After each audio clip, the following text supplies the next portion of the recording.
It is Talking Reds, Neil Atkinson and Fuad Hasan with you on this Friday morning. Fuad, we're in the viewpoint of Avenue HQ, and it's fair to say the weather's awful. I know this sounds really banal for people all around the world, but I'm just looking at Liverpool windswept at half-term. There's children knocking around, and someone should step in and say, let them just sit at home and play on PlayStations. Yeah, exactly. I think the storm the other day, I remember from our office, you can kind of see out onto the dock, and a whole busload of them came in, and they got off. And the teacher kind of looked around and put them straight back on and drove back away. And it feels very much like another one of those days. The wind has picked up again. Kids looking distressed in high vis is currently the vista that we have at all times. It's honestly, it's bleak as anything. It really is. It's like something out of a dystopian film currently outside. The Reds play on Monday, Fuad, and it just feels like ages away. Everyone said, they'll come back from the the winter break and the games will come thick and fast. I'd like the games to be thicker and faster. Yeah, definitely. I think, the little 2-week break we had before, a week break, that felt kind of perfect for me. It was a nice little relaxation period, and everyone prepare kind of relaxed. What's exactly, yeah, to prepare yourself, and then they play against Atletico, and all you want now is them to play again straight away, especially after they've lost. I kind of want them just to go out there and play angrily and get 4 or 5 goals. I want Mo Salah to go mad and Sadio Mane to go mad. So yeah, Monday's a long wait, and I'm not too arsed about watching anyone else at the moment, to be honest. No. I mean, we're going to try and get psyched for Leicester versus Man City because it does have knock-on effects. Yeah. We're doing it on Hot Mic. I'll be more on that in a minute. But I do feel quite similar. Like, why? Can I just watch them play in the pits? Yeah. Can I watch them go and play 7-a-side somewhere? I would turn up to practically any location with an L postcode right now just to watch Mo Salah do keepy-ups. What's the delay? What's this? Honestly, I'm fine normally with Monday night games, but this one just feels obscene all the way through to Monday night, while some other bums kicking around like Club Brugge and Manchester United. Neil Jones is saying that Liverpool aren't going to let any of the front three leave this summer, even if they sign Werner. And I think it's a really interesting one. I've been quite convinced. I thought Salah would go. What is beginning to perhaps make me think otherwise is the situation the clubs are in, and maybe just the fact that Mo's thought, you know what, I'm having such a great time here. That's what. But also maybe, as Neil Jones is saying, Liverpool are just going to say, well, no, you're all being really well paid, you're all being really looked after. And it doesn't feel as though Liverpool are in a situation at the moment where anyone's going to kick off, if they can't leave, kick off about not being able to leave the best team in the world.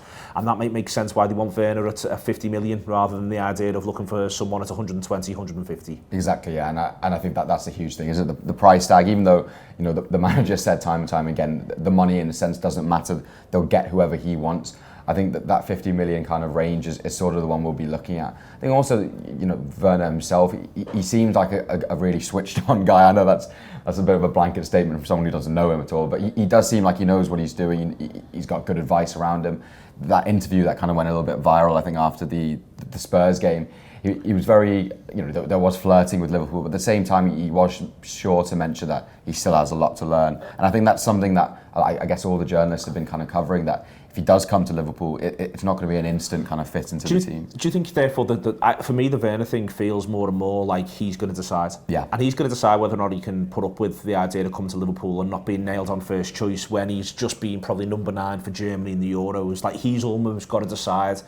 He's coming in. I don't think Klopp's going to lie to him, and also he's not going to lie to himself. He's not going to say, well, I can definitely oust one of these 3 in the first 3 weeks. That's not going to be the case. I'm really intrigued by this idea that he is going to decide if he wants this to be his life, or if he wants to go almost to a whole host of other European clubs where they'd have him as the main man from minute one. Yeah, exactly. And it sort of reminds me a little bit of that whole Julian Brandt situation, where he does choose, regular football where he can guarantee game time and get into the Germany team, because that, to a lot of players, that is the main thing, isn't it? Getting into their national team and starting for them. And I think, there's no doubt that he'd want to come over and work with Jurgen Klopp. Who wouldn't? And if a deal, I'm sure there's no issue in terms of getting a deal done with the clubs. But like you say, if it's all down to what, which club sells it better to him in terms of him playing and how kind of demanding he is of getting that game time, that will tell. And you don't want him coming over with kind of false expectations. No, because you wouldn't want to have to manage those expectations. Exactly, yeah. I'm really intrigued by the fact that we could actually get into a situation where we could sell Origi for almost the same amount of money we pay for Werner,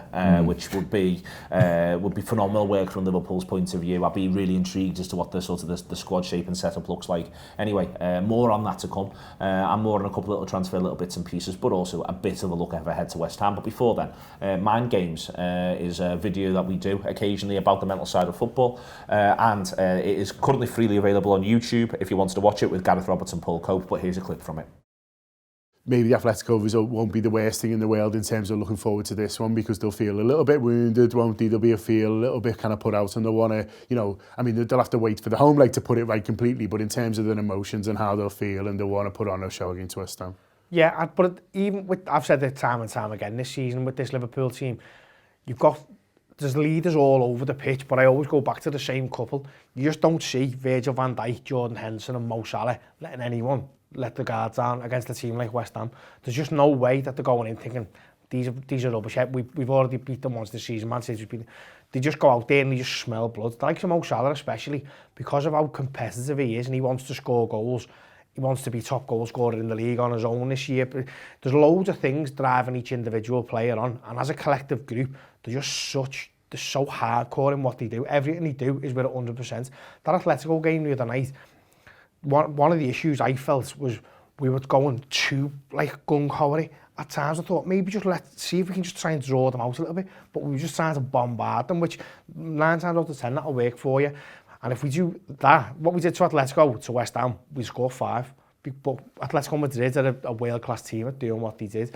So I don't see any Liverpool player letting complacency sneak in at this time in the season when they're thinking there's a league to still win, obviously, and they want to win it with all the bells and whistles, the 100 and odd points, the unbeaten season and stuff like that.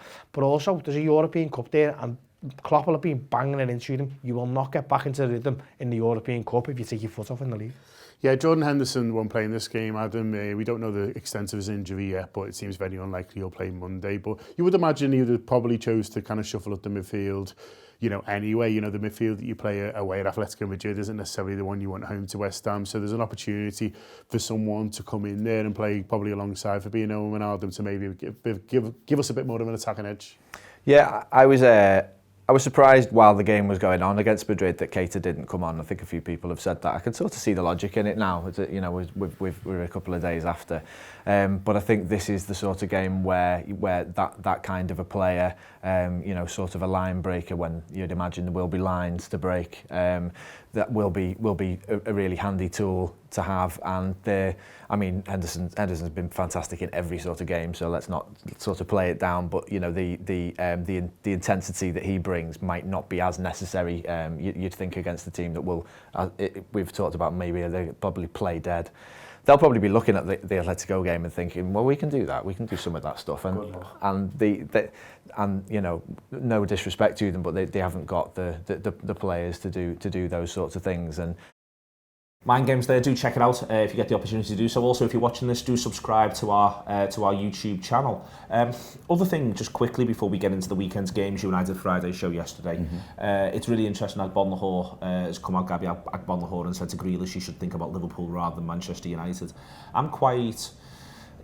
On this, I like Grealish a great deal, by the way, and I think if Liverpool, something did happen over the summer with, say, Wijnaldum, I wouldn't have a problem with Liverpool bringing in Grealish and using him as a midfielder rather than as a forward. But it just seems to me at the minute that all those ex-players, Joe Cole talked about it recently, that all former players of the last 10 years are all saying that right now, if they were 17, 18, 20, 24, they'd be saying, go to Liverpool. That is the thing that keeps coming out. Everyone is saying, go to Liverpool. Exactly, and you know, I think we've seen that word spreads quickly, doesn't it, amongst football players, amongst, you know, the whole environment of football clubs, and you know, we see from the outside in how amazing everything is. I think, you know, as well as, you know, winning trophies and what's going on the pitch, it's all about the kind of environment around the club. You know, Melbourne looks like the best place on earth to be at the moment, best place to work other than the Anfield app. And and if you're any of these, you know, players that are looking to make that next step, you wouldn't be looking past Liverpool. And I guess a lot of players want to associate, agents want their players' names to be associated with Liverpool, because I think we're going to see a lot of clubs now try their best to kind of emulate Liverpool's recruitment strategies and to kind of shop in the same sort of window, even though, you know, Liverpool look like they're not going to kind of adjust how they go about their business. They are going to stick to their guns in terms of what's got them to where they are. And someone like Grealish, yeah, like you say, if you do lose one of those midfielders like Gini, then you would be looking at him. But I just don't think there's any need to go out there and pay astronomical fees, which you're probably going to have to, because he is an English player, and that's always a kind of a bonus added on. And I think it's you know, that Liverpool in a position of strength where they don't have to go out and they can easily convince people rather than having a really hard sell. Other things, just to move forward, we talked on the Friday show, we touched on the 2 games on Saturday because they are interesting games. Ironically, the one that will probably be the far poorer game of football is the one that arguably has more riding on it, which is Chelsea versus Tottenham, in terms of who's going to come forth fifth and the CAS stuff. Leicester versus Manchester City, you're not quite sure what's going to happen with Manchester City in the Champions League anyway, but the flip side is those two are probably locked in second and third. But Leicester Man City could be a really, really good game, and it could have knock-on effects as to when Liverpool get to lift the Premier League title. Yeah, exactly, and that that's huge for all of us because I'm trying to look at holidays and spreadsheets that are nightmare. Yeah, it's completely messed up a lot of plans. So yeah, if they could drop points, if City could drop points tomorrow, that would do us all a favour. Do you want a secret? Yes. My wife is desperate for us to go to Dublin for the weekend and see some friends we've got over there. And no one tell her this, by the way, and I'm quite sincere, do not tell her. And basically saying to me, you find the date, and I'm playing such a long game on finding the date, such a long game. Like, you know, you'd think it's like she raises it, and it's like I'll bring something twinkly out of my pocket. You know what I mean? It's that I'm getting that desperate. So look over there, it's it's Bob Seger, one for the kids. You know, I'm genuinely, that's what I'm like because of the when is it going to be. So Saturday's massive in terms of the knock-on effects of it'll have a knock-on effect as to when it's likely to be. If City get a result, then I don't think it can be the weekend of the 7th. But then it could therefore be the derby. Then there's the 6th round of the FA Cup, which could knock Palace. Honestly, I'm up nights. Yeah, I've laid a deposit down for a trip, and I'm sort of now at peace with just losing all that money. Really? And you know, my Where's the ankle's trip kind of to? played up. It's to Fuerteventura. Oh, it's nice, Fuerteventura. Yeah, but it's not nicer than Win the the league. week after winning the league, is it? And that's in between that Palace game as well. You know the picture of the fella from It's Always Sunny in Philadelphia, where he's got all the bald fella and he's got all the strings and all that. That's my garage with the permutations of winning the league, and I'm like this all time, just trying to work out. This is like, oh God, when's it going to happen? When's it going to be? There's a question on the face, and if you want to do this on the YouTube underneath, there's a question from someone yesterday. What's the funniest thing you've seen at a football match? The funniest thing you've ever seen is a football match. It can be on or off the pitch. I'm gonna disqualify anything that regards Jordan Pickford. What's the funniest thing you've seen at a football match? I guess if I'm going to stay off the pitch, in the back of the Cup, it was only a few weeks ago now, there was a fella stood there, and I think we'd scored, I'm trying to remember the game now, I think it might have been, it was definitely before United anyway. We'd scored, and he pulled his shirt off and started doing pull-ups on the top of the Cup. That is funny. And like, at first it was like, what is going on here? But he just didn't stop. And fair play to him, he kept going. I mean, if you can do it, why wouldn't you? But it's definitely the weirdest thing and probably funniest. Absolutely, yeah. If you want to ask any questions, you can do it underneath on the YouTube. And we're going to be doing the hot mic thing that we've done. So if you haven't done hot mic before, this is a really good opportunity to experiment with it, to be quite honest with you.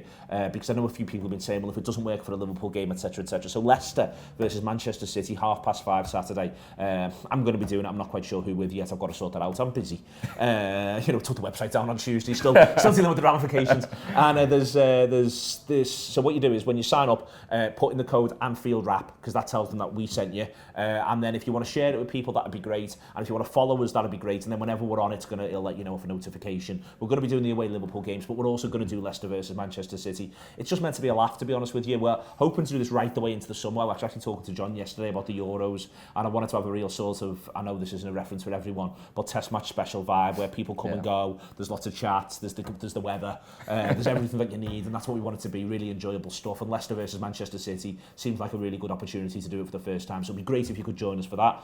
In the meantime, you know where the shows are at the minute. It's Audio Boom, Spotify, which is the absolute business, and YouTube to get things until Monday, at which point normal-ish service will be resumed, just like the Reds being back.